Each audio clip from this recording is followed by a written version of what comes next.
ہمارے لیے آج کی انجیل مقدس متی کے مطابق 9ویں باب کی 32 تا 38 آیات مقدسہ۔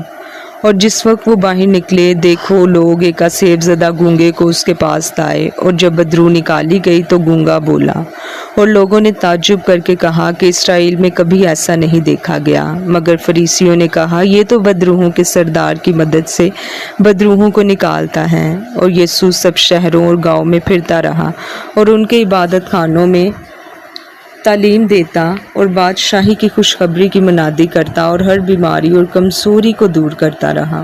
اور جب اس نے ہجوم کو دیکھا تو اسے اس پر ترس آیا، کیونکہ وہ ان بھیڑوں کی مانند جن کا چرواہا نہ ہو، خستہ حال اور پراگندہ تھا۔ تب اس نے اپنے شاگردوں سے کہا کہ فصل تو بہت ہے مگر مزدور تھوڑے ہیں، اس لیے تم فصل کے مالک کی منت کرو کہ وہ اپنی فصل کاٹنے کے لیے مزدور بھیجے۔ پاک کلام کے پڑھے اور سنے جانے پر خداوند کی برکت ہو۔ خداوند کا شکر ہو۔ تمام سننے والوں کو سسٹر ٹامسن رحمت کا سلام۔ آج کی انجیل مقدس میں جو واقعہ ہم نے سنا ہے کہ جب کچھ لوگ ایک اسیب زدہ گونگے کو یسوع کے پاس لائے تو یسوع نے اپنی الہی قدرت سے معمور ہو کر اس کی ناپاک روح کو باہر نکالا اور وہ بولنے لگا۔ اس پر ہجوم خوشی سے حیران ہوا، کیونکہ انہوں نے کبھی پہلے ایسا نہ دیکھا تھا۔ سامعین، مگر فقی اور فریسی جو لوگوں کی بدروحوں کے نام سے ان کو غلط فہمی کا شکار کرتے تھے اور بہکاتے تھے، اعتراض کرنے لگے اور کہنے لگے کہ یسوع بلزبول کی مدد سے، یعنی بدروحوں کے سردار کی مدد سے شفا دیتا ہے۔ یہ وہ حسد کی بنا پر کہتے تھے، کیونکہ یسوع کے پیچھے آنے والا ہجوم دن بہ دن بڑھتا چلا جا رہا تھا، اور یسوع ہر شہر، گاؤں اور عبادت خانوں میں جا کر تعلیم دیتا تھا اور بادشاہی کی خوشخبری کی منادی کرتا تھا۔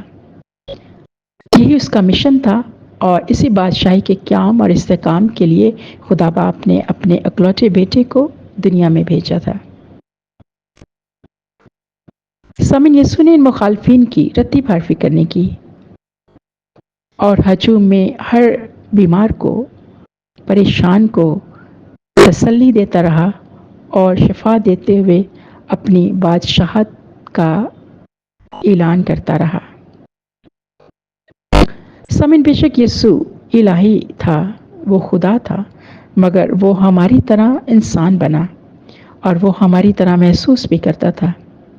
یقیناً فقی فریسیوں کی بیجا تنقید اسے کبھی مایوس کرتی ہوگی، مگر وہ اپنے مشن میں مستقل مجازی سے آگے بڑھتا رہا اور جان دینے تک وفادار رہا، تاکہ ہم سب نجات حاصل کر سکیں۔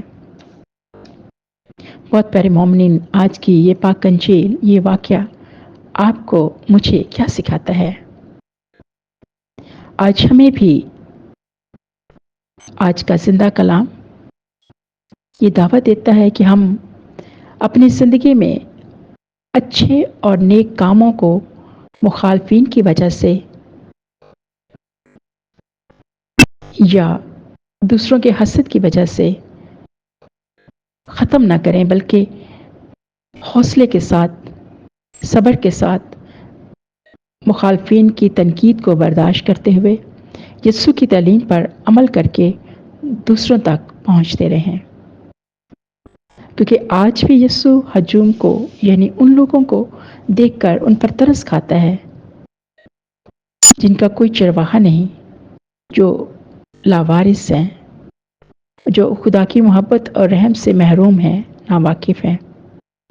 تو ہم جو یسوع پر ایمان لا کر اس کی محبت میں پابست ہیں، ہمارے لیے بہت ضروری ہے کہ ہم ان لوگوں کو یسوع کے پاس لائیں، جو اسیب زدہ کی طرح یسوع کی محبت سے، اس کے رحم سے، اس کی معافی سے اور اس کی محبت کا روحانی تجربہ کرنے سے محروم ہیں۔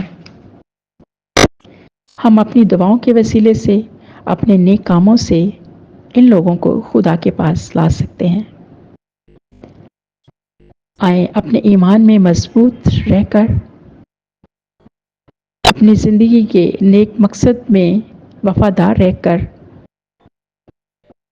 ہم ہمیشہ سچائی، محبت، معافی، صلح اور امن کا پرچار کرتے رہیں۔ خدا کا پاک روح ہماری رہنمائی کرے اور ہمیں ایسا کرنے کی توفیق عطا کرے۔ آمین۔